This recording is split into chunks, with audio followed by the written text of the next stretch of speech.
starting now. So welcome everybody. This is our online 2023 Breath of Life Symposium.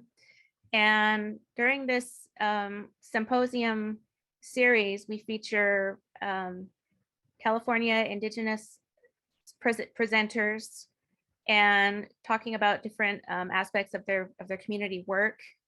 And so today we have Crystal Richardson joining us, and Crystal's talk is on it's actually a hands-on workshop. This is a song making workshop, and we asked Crystal to come back and present this for us because some years back she and her aunt Nancy presented this at a Languages Life, and I believe at a Breath of Life workshop too.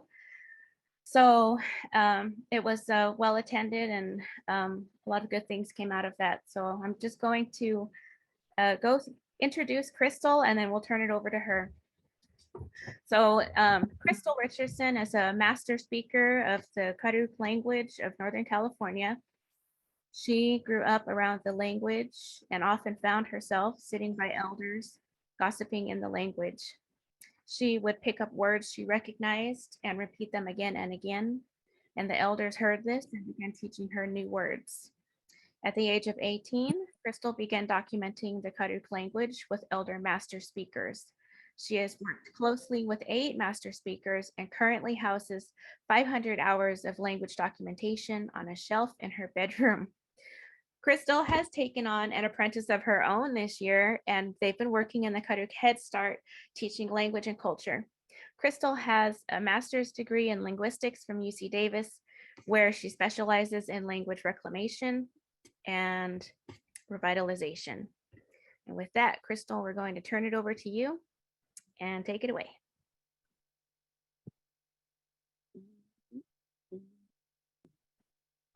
Aiki.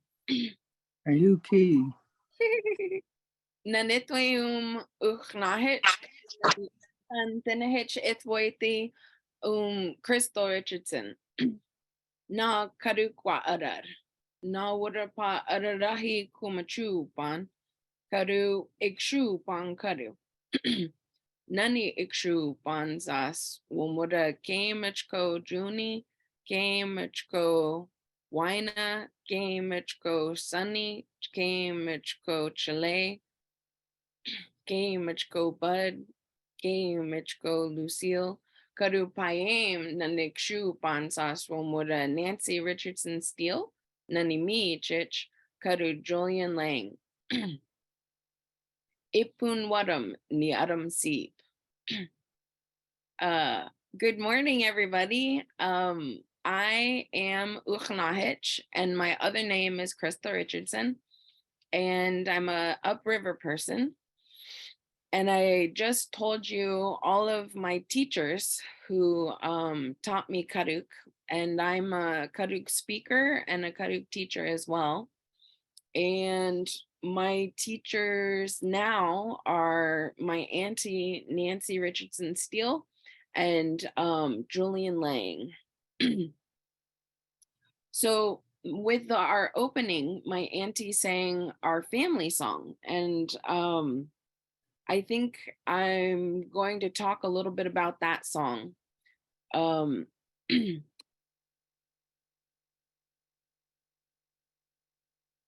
So that song is a war dance song in the war against evil, and it was a song that Ham Albers wrote. And Ham Albers is my great uncle, and he used to go on pilgrimages. And so he would go into the mountains, into the high country, and he would pray for weeks at a time. A lot of times it was about 3 weeks. And during that time, he would make songs. And so the songs that came to him were good medicine and are very powerful. And so we respect that. And in the family, it was kind of interesting because one time I was at a war dance and I heard 4 different men sing our family song. And each one of those individuals sang the family song a little bit differently. But because they were singing our family song, I knew who all was related to me. So, so that was kind of, it was really nice being able to know somebody's your relative and your relation, even without having a conversation with them. So songs to me represent connections between people and connections between the people and the land and the things that we do on the land. And I want to talk a little bit, just for 1 second, about what pilgrimages look like today. So when I was working with the elderly master speakers, I had to travel. And if you follow the speed limits, it takes 5 or 6 hours to get from where I live to Katishram, the valley where the elders were living. And so I would go up and stay with the elders for a month at a time. And I would just live with them and do the cooking and the cleaning and language work and gossiping and having a good time. But it was hard work, waking up at 6 and not going to bed until 11:30, 12 after we watched Golden Girls. uh, but that was my pilgrimage. That was me making payment to the world and the spirits that be. And then on that drive home, I had 5 hours just kind of humming to myself. And so I would hum to myself and think about all the language that I was learning. And sometimes words would pop up and come to me or come to mind. And I would put those words in, fit them in with my tunes. And that's how I started being a song maker. So the pilgrimage might look different today than it did a long time ago. But when you make your payment, you're making that medicine, and the medicine has to go somewhere. So I think everybody has a song in their heart, and that's a good way to channel your essence and be able to create something that you can give back to your community. One of the ways I did that was, I guess, the first song I made for the community. My basket teacher actually was working with a group of kids in culture class, and she had a whole bunch of Karuk students, and she had a Yurok gathering song, but she didn't have a Karuk gathering song. So she asked me to make a Karuk gathering song for her that she could gift the students for when they were gathering. Basket materials and different pine nuts and things for regalia making. And so I went to a conference that many of you are familiar with, called Breath of Life. And during that conference, you're at Berkeley's archive for a whole week.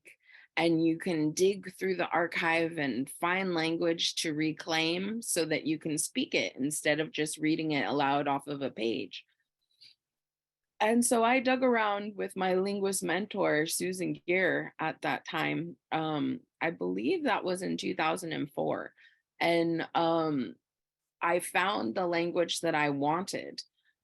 So I would have always been told, when you go out and you're gathering, you have to pray to the plant, and you have to pray to the spirit people, and thank them for giving of themselves so that your culture and your way of life might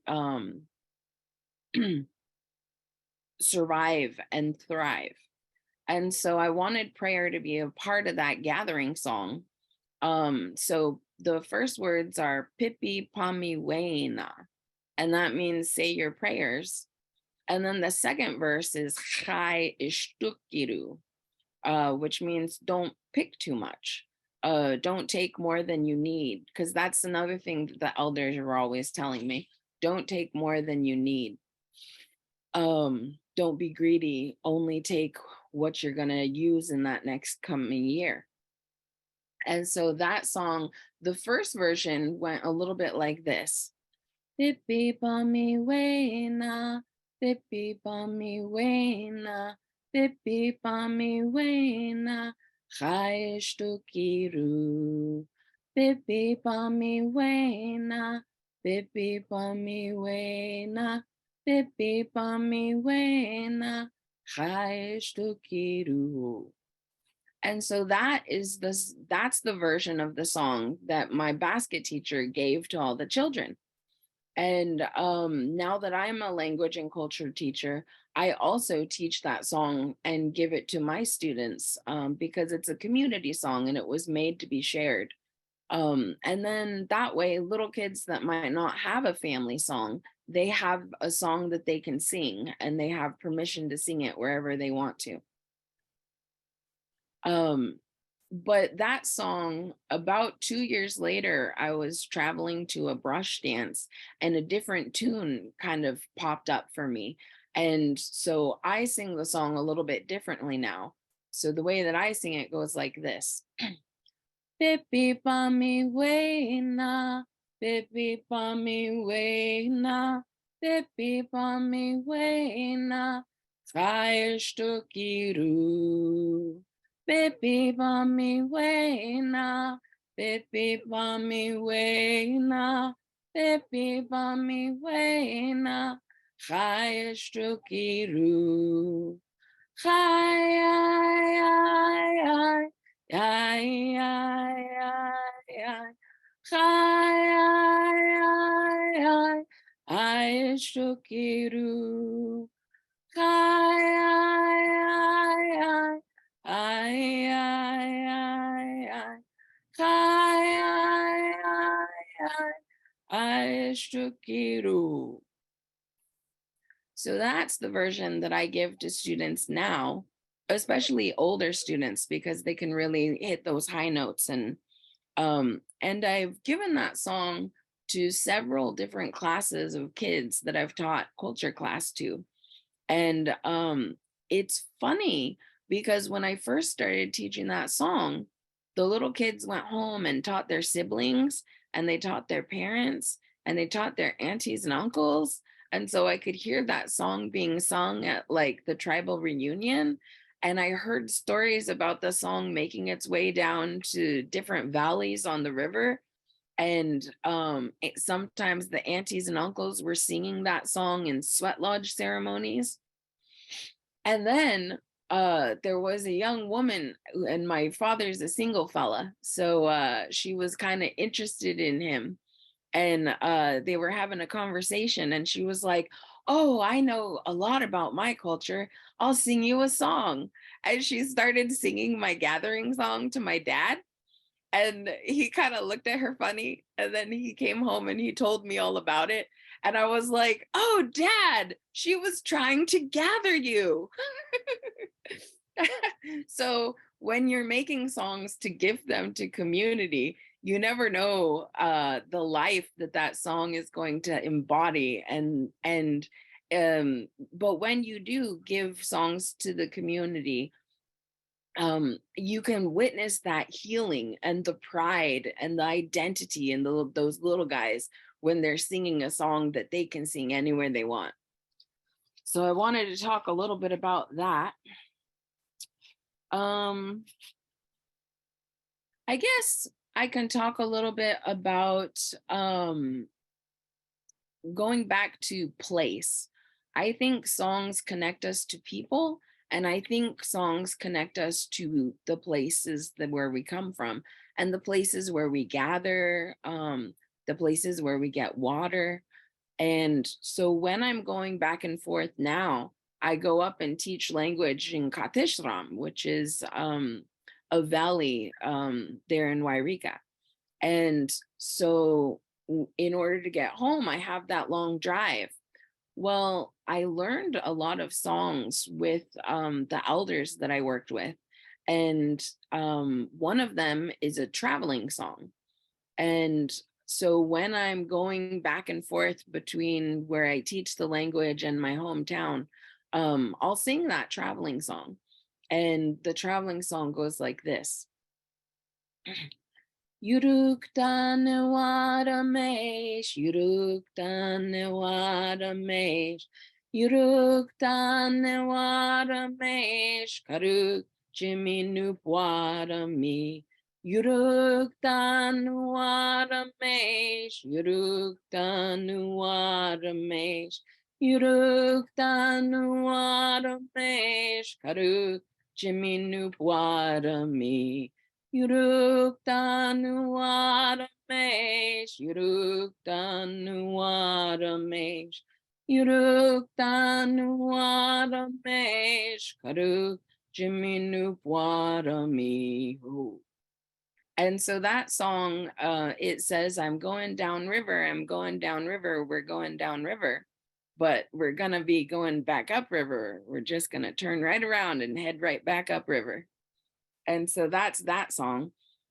And I sing that as we're traveling. So when you have times, if you're going on a trip and you're traveling, that's a good time to write a song.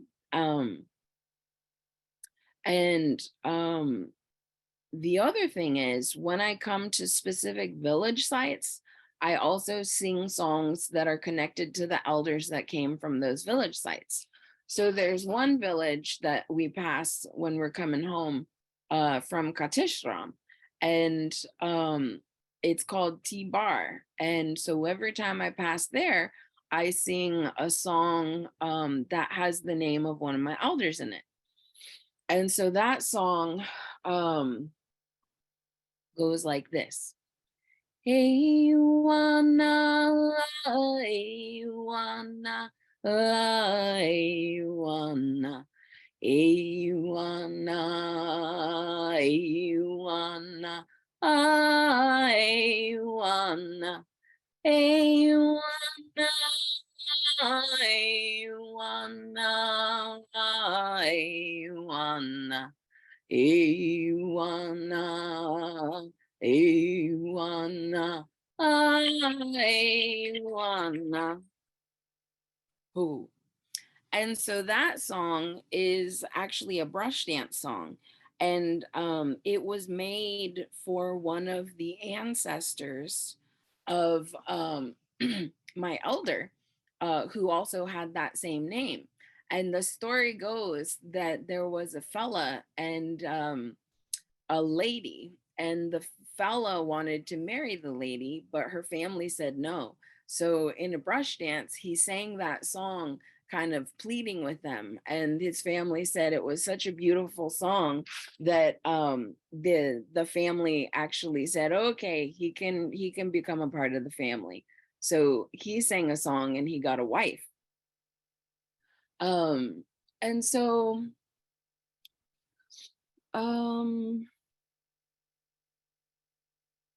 that kind of brings me, I'm walking everybody through different kinds of songs, and the songs in my history and the songs in my personal narrative, songs that have meaning to me as an individual, things that are important, and songs that I sing all the time, because we as a people we sing, and our singing counts as a prayer.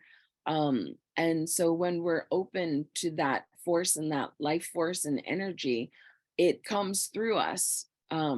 So a lot of times I've heard Native Americans talk about songs that come to them on the wind, or that came to them at a creek, or that they found in the mountains. And I think that is all well and good. Creator gives us a lot of blessings, and songs are one of them. But there's also the fact that song makers, you can have, like my basket teacher did with me, you can have a song maker make you something, right? And so it's when you speak the language, you're reclaiming your worldview and a piece of yourself. Well, you can reclaim being a song maker as well. And and once you start giving songs to your community, new songs that might have new purposes, then people will come to you and ask you to make them songs for ceremonies or for healing and different things like that. Um, and so one of the other kinds of songs that we have in Karuk country is what's called the picnic song. And my basket teacher was talking with me and she was like, what did the elders mean when they said picnic song? And we were talking about it a little bit. And I was thinking about all the times when I was little that I would go and we'd go out gathering. And when you go out, you gather maybe willow sticks or spruce root, and you gather for hours at a time. And then when you're all done and you're all dirty, um, we would go and share food with the people that went gathering with us. So a lot of times, you know, you have your peanut butter and jelly sandwiches and some kind of a Capri Sun and maybe a jar of smoked fish.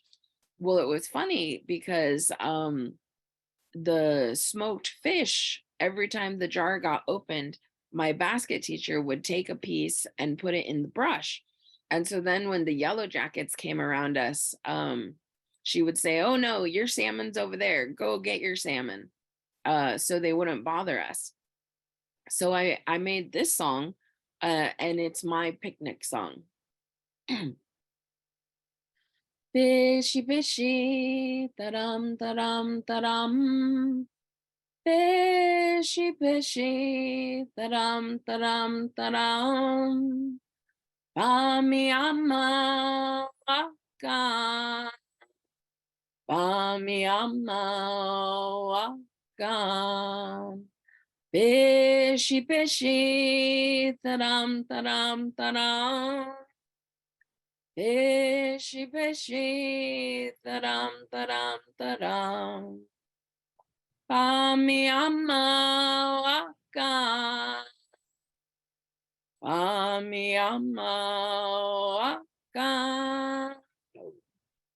And that song says, yellow jacket, da-dum, da-dum, da-dum.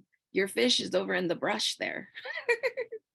So that's my picnic song. And that's what I think the elders meant when they were talking about picnic songs.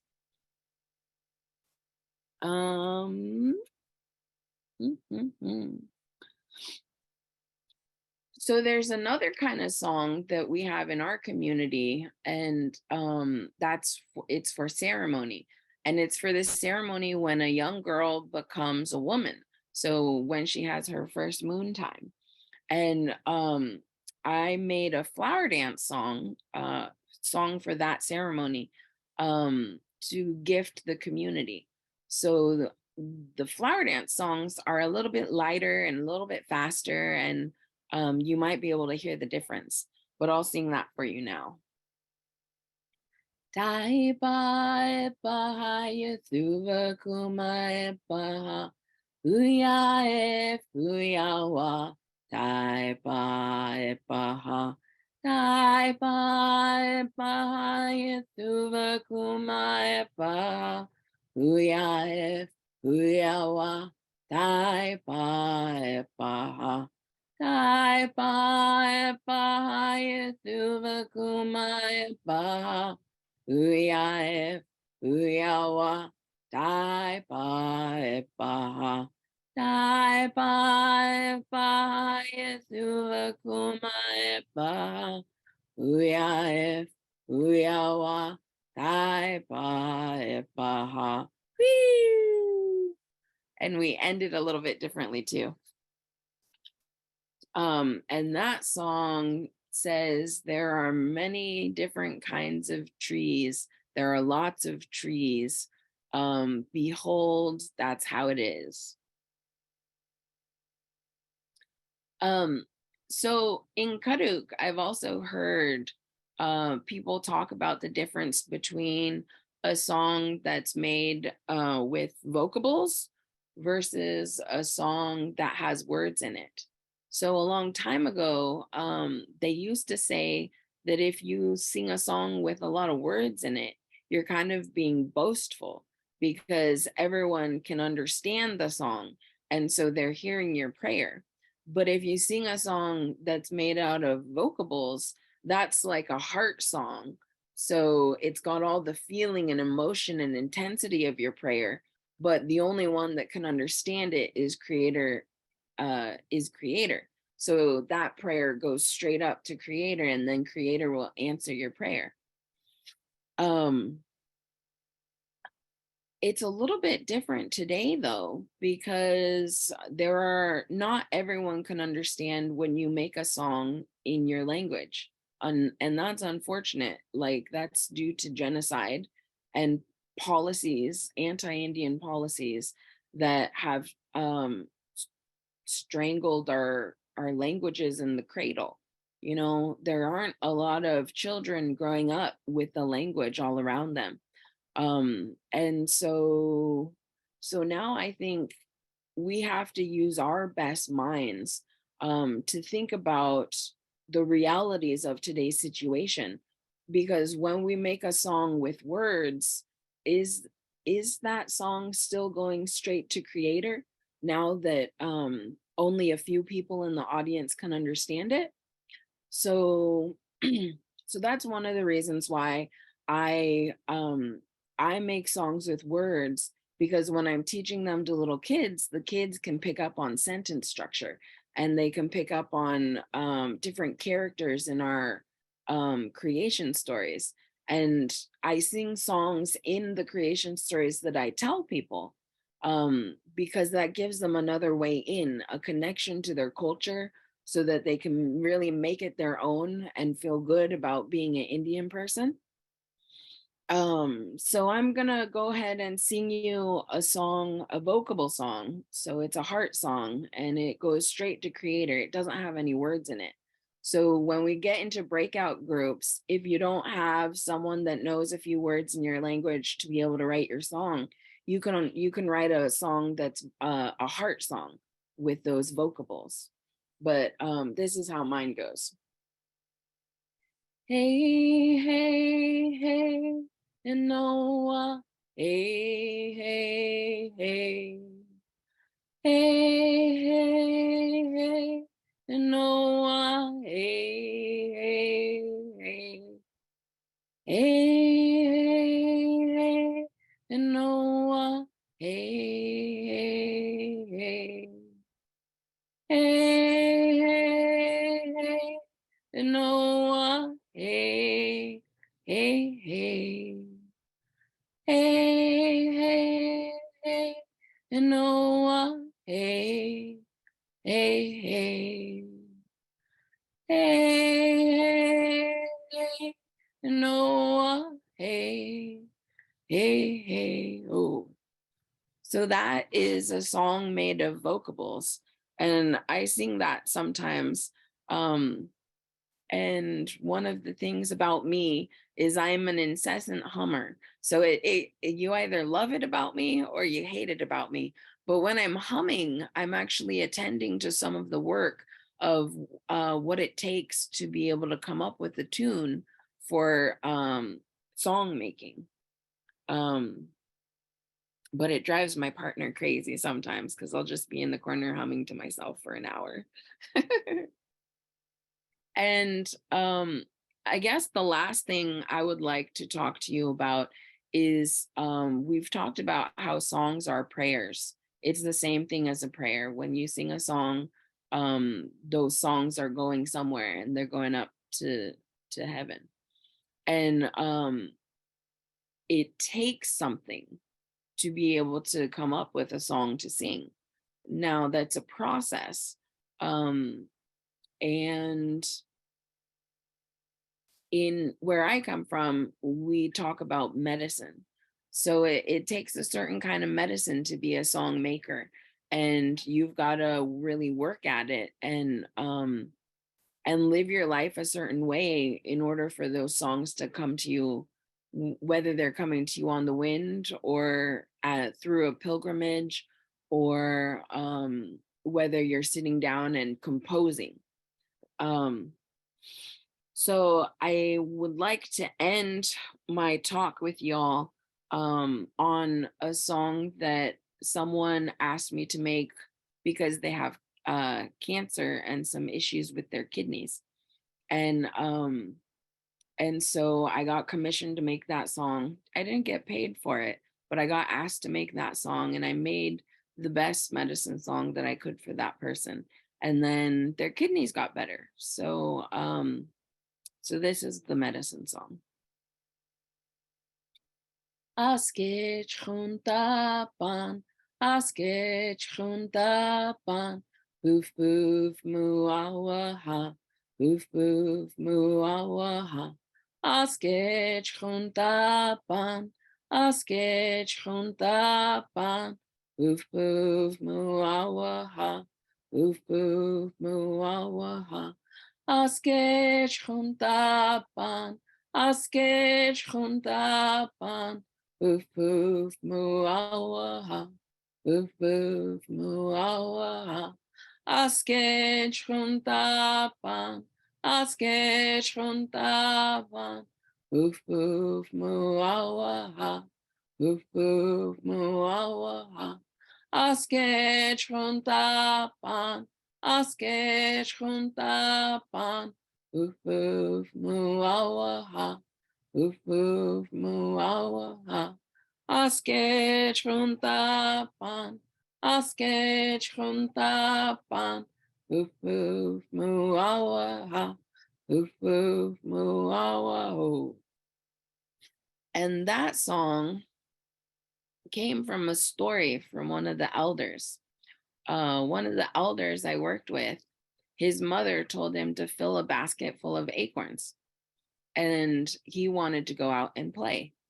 And so he took the basket, and his mom specifically said, don't take the acorns out of the puddles because that's Poof Poof's food. And Poof Poof is the water dog, salamander. And they say if you have a dream of Poof Poof, then that means you're going to be a medicine person. And so my elder, when he was a little boy, he took the basket and he seen so many acorns just floating in puddles. And he thought to himself, she'll never know. So he took all of the acorns, the wet little acorns, and he put them in the basket and took them home and put them by the fire. And then he went outside to play in the backyard. Well, his mom came to the door and called him inside. And she said, you got Poof Poof's food, didn't you? And he said, no, I didn't. And she took him to the front door and opened it up. And looking at him were 10 water dogs. And they were all in a line looking at him. And he said when his mom opened the door, they hissed at him and they went,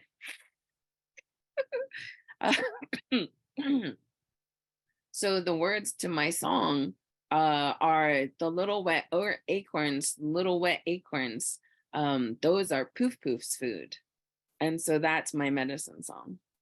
So now I would like to switch gears and give you guys an example of what I do to make a song. So I'm going to ask that the Karuk people on this, in this meeting, will you throw out some words?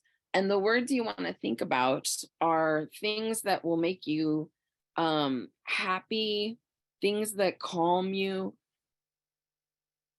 things that you've seen that are beautiful. And so if I could just get volunteers from the Karuks in the audience, can you give me some words and we can try to make a song?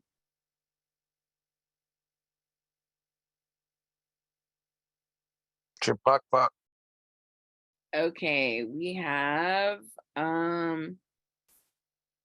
We have a few in the chat too.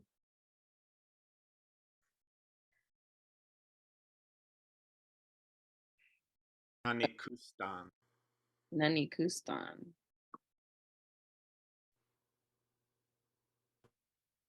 Akviv.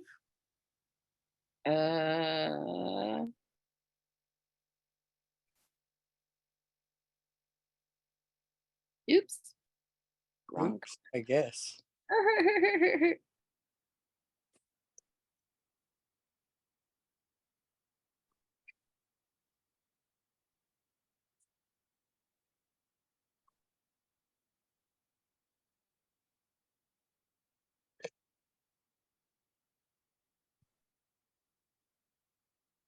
And then I'm looking in the chat.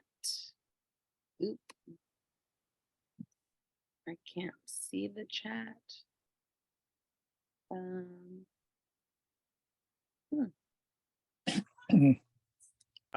We have Ithivdanen, Cremia.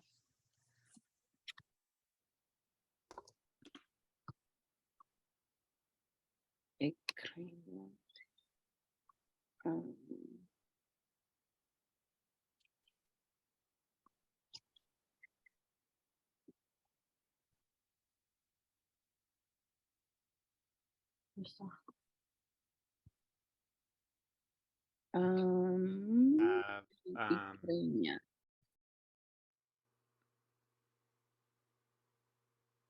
Piddish.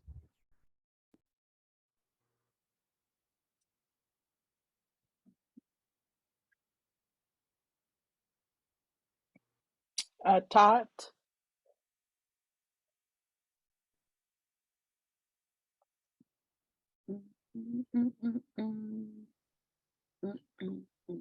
Anav.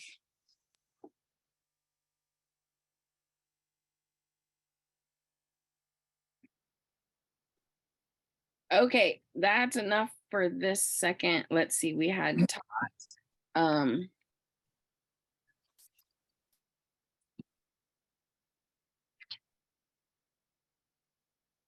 And then Anav.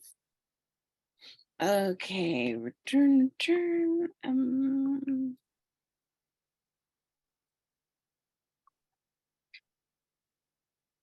And so here's a list of words. And then so I read through the words that are popping into my head.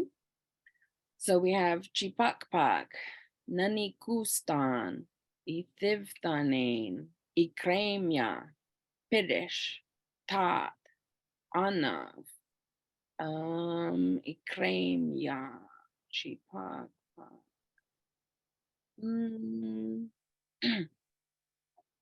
So then I will go and maybe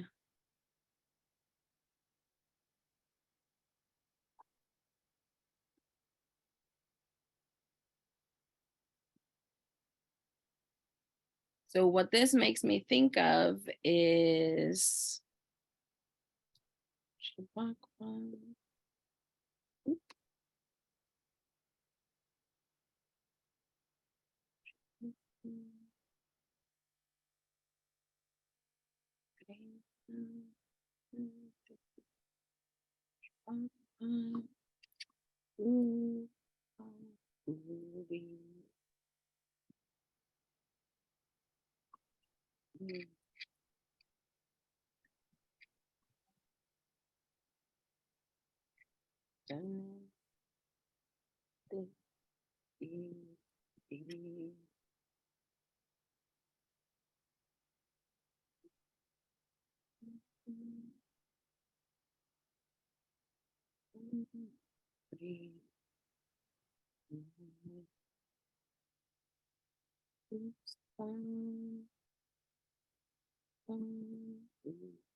okay, so based off of the words that were said, I came up with a little ditty. And so I'll try singing it and see if we like it. Chipakpakupakuri Ikremia tanetetifti, nani kustan kanukri, itivthane musti, chipakpakupakuri, Ikremia tanetetifti, nani kustan kanukri, itivthane musti. Oh, what do you guys think? Ah, Is that a good song? nita poop. Okay, so when we get into our breakout groups, I want you to do something like this. And even if you don't have like a Word document opened, then just write the words down in your journal. And if you don't have a speaker in your group, then I would like you to try to think about your language and the language that you've heard, because working with Eichels, there was a fella and he said, my language sounds like sharp rocks, because where I come from, my people come from a rocky cliff. And it makes perfect sense that my language sounds like it's got harsh edges, because we're cliff people and there are lots of boulders. And so as a Karuk speaker, I think my language sounds like the river, because we have lots of sh and and like it kind of is like that so this is my process for making a song, and I think we can go ahead and do the breakout groups.